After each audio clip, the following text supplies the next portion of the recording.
Novel محبت سے خدا تک کا سفر، تحریر مہوش صدیق، قسط نمبر 35۔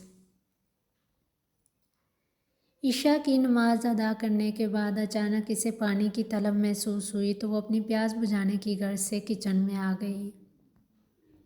ابھی وہ فریج کا ڈور کھولے کھڑی تھی کہ اچانک اسے اپنے عقب سے ولید کی بھاری گمبھیر آواز سنائی دی۔ ہڑبڑاہٹ کے عالم میں واپس مڑنے پر اس کے ہاتھ میں موجود پانی کی بوتل نیچے گرنے والی تھی کہ ولید نے آگے بڑھتے اسے گرنے سے بچا لیا، ورنہ یہاں کی ساکت فضا میں عجب بے ہنگم شور برپا ہو جاتا۔ آپ یہاں کیا کر رہے ہیں؟ پریشے گھبرائے تاثرات سمیت ہکلاتے لہجے میں گویا ہوئی۔ کیوں؟ میں یہاں نہیں آ سکتا کیا؟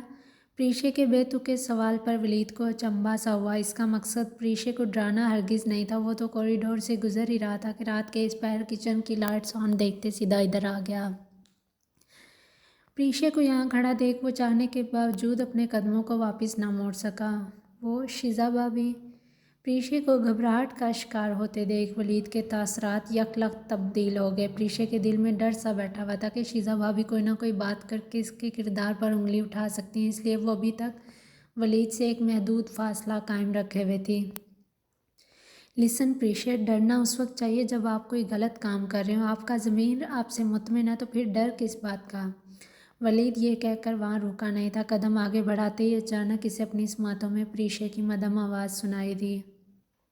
ایم سوری ولید، یہ آپ کا گھر ہے اور میں آپ سے ہی کچن میں آنے کی وجہ پوچھنے لگ گئی۔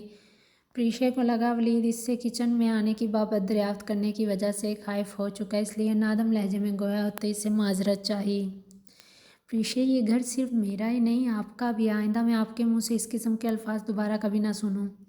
ولید کے سنجیدہ لہجے پر پریشے کا جھکا سر مزید نیچے جھک گیا۔ آپ کی بات ہوئی زینی سے؟ پریشے کو شرمندہ ہوتے دیکھ ولید نے اکثر موضوع ہی بدل دیا۔ میں خود سے نظریں ملانے کے قابل نہیں رہی، زینی سے کیا بات کروں گی؟ پریشے کے لہجے میں شکستگی کے آثار واضح نظر آ رہے تھے۔ اس کے تلخ الفاظ سنتے ولید تو دنگ ہی رہ گیا۔ مطلب؟ ولید کے لبوں میں ہلکی سی جنبش ہوئی۔ اسے لگا پریشے اس ایمرجنسی کے نکاح کرنے کے فیصلے کی وجہ سے اداس ہے۔ کیا پریشے مجھ سے نکاح کرنے پر راضی نہیں تھی؟ کیا وہ خوش نہیں ہے؟ کہیں میں نے پریشے کی خاموشی کو اس کی محبت سمجھ کر اس کے ساتھ زیادتی تو نہیں کر دی؟ ایک ساتھ کئی سوال ولید کے ذہن پر وارد ہونے لگ گئے۔ سر کے پچھلے حصے میں اچانک درد کی ایک شدید ٹیس ابھری۔ اس کے اندر پریشے کا جواب تک سننے کی سکت نہیں بچی تھی۔ ولید، میں نے زینی سے ہمیشہ یہی کہا تھا کہ وہ میری زندگی میں بہت زیادہ اہمیت رکھتی ہے، میری زندگی کے ہر فیصلے میں وہ برابر کی شریک ہوگی۔ وہ لمحے بھر کے توقف کے بعد پھر سے گویا ہوئی۔ اور اب میں نے اپنی زندگی کا اتنا اہم فیصلہ زینی کی عدم موجودگی میں ہی کر لیا۔ وہ کیا سوچے گی میرے بارے میں؟ اس نے ہمیشہ مجھے اپنی بہن کی طرح سمجھا اور آج جب میری باری آئی تو میں نے… پریشے آنسوؤں سے تر چہرے سمیت نادم لہجے میں گویا ہو رہی تھی۔ اس کی پوری بات سننے کے بعد ولید کو اپنا رکا سانس بحال ہوتا محسوس ہوا۔ اب وہ غیر محسوس انداز میں پیشانی کو پیٹتے اپنی کچھ دیر پہلے کی سوچوں پر لعنت بھیج رہا تھا۔ پریشے پلیز، آپ زینی کو لے کر اتنا پریشان مت ہوں۔ ایم شور وہ ہماری سچویشن ضرور سمجھے گی، اور ویسے بھی اور کوئی اس فیصلے کو سپورٹ کرتا نہ کرتا، اگر زینی یہاں موجود ہوتی تو وہ اس فیصلے میں ضرور میرے ساتھ ہی کھڑی ہوتی۔ اتنا تو میں اس سے بات کیے بنا ہی آپ کو یقین سے بتا سکتا ہوں۔ ولید کے لہجے میں زینی کے لیے مان اور اپنائیت کی جھلک واضح نظر آ رہی تھی۔ ولید، کیا آپ میری ایک بات مانیں گے؟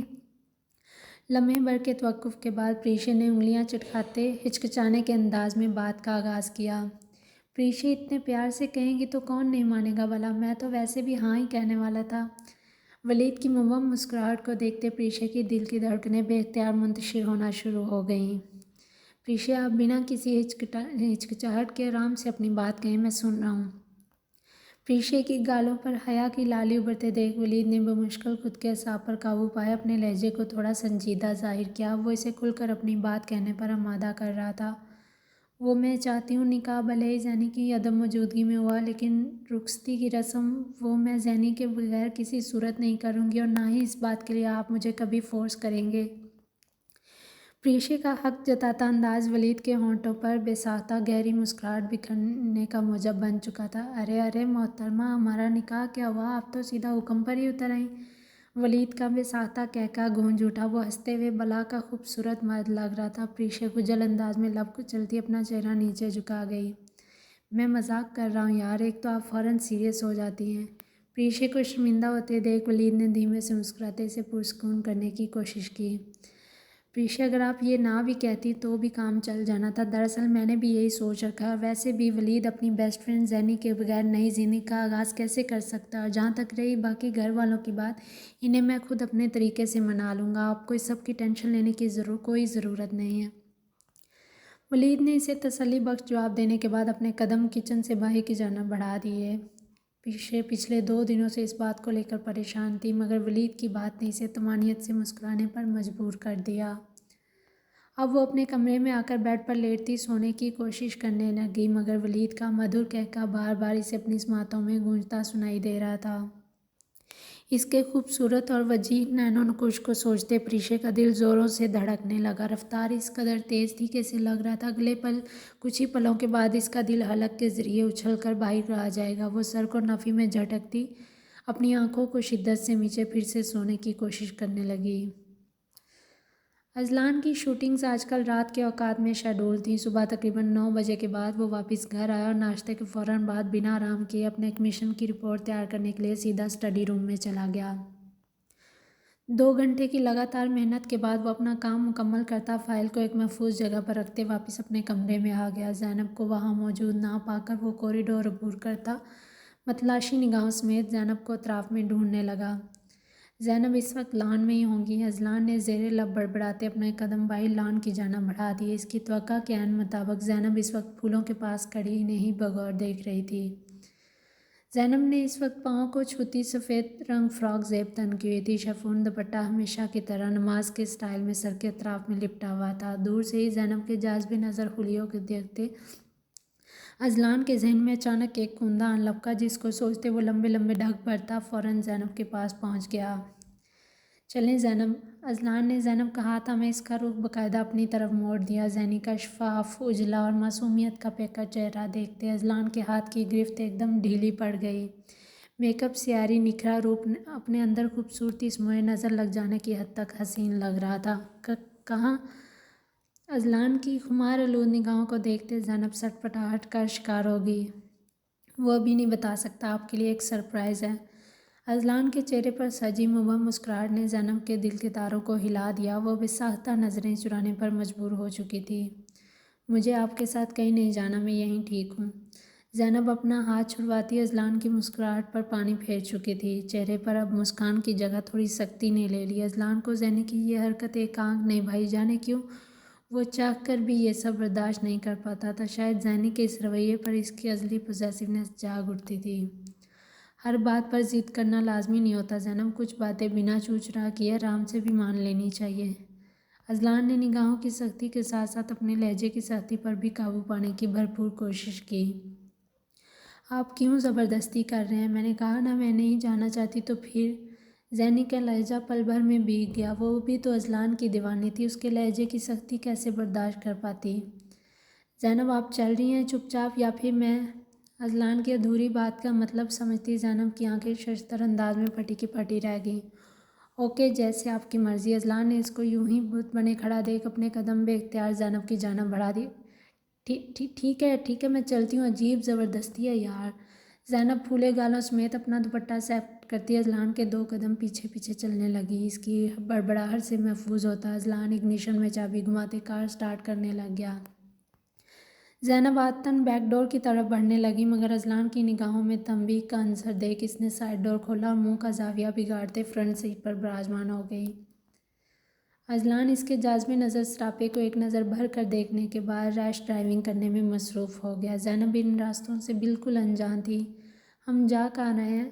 زینب کو پھر سے وہی سوال دہراتے دیکھ اذلان نے اسے ایک نظر دیکھا اور بنا جواب دیے اپنی توجہ پھر سے ڈرائیونگ پر مرکوز کر لی۔ آپ کہیں مجھے مار وار کر راستے میں پھینکنے والے تو نہیں ہیں نا؟ زینی کے دل میں اچانک ایک خدشے نے جنم لیا، لہجے میں اضطراب واضح جھلک رہا تھا۔ ہاں یار زینب، آپ بھی نا پتہ نہیں کیوں ہر وقت اتنا الٹا سیدھا سوچتی رہتی ہیں۔ زینی کی سہمی اور الجھن بھری نگاہوں کو دیکھتے اذلان اپنے ہونٹوں پر امڑتے قہقہے پر قابو نہیں رکھ پایا۔ اب وہ نفی میں سر جھٹک کر گویا ہونے کے بعد پھر سے روڈ کو دیکھتے ڈرائیو کرنے لگ گیا۔ آپ کے کہنے کا مطلب کیا ہے؟ میں پاگل ہوں جو کچھ بھی الٹا سیدھا سوچتی رہتی ہوں؟ اور زینی کو فوراً غصے نے آن گھیرا۔ ابھی وہ بات کر ہی رہی تھی کہ اچانک کار کے ٹائرز نے چرچراہٹ کی آواز کے ساتھ بریک لگا دیا۔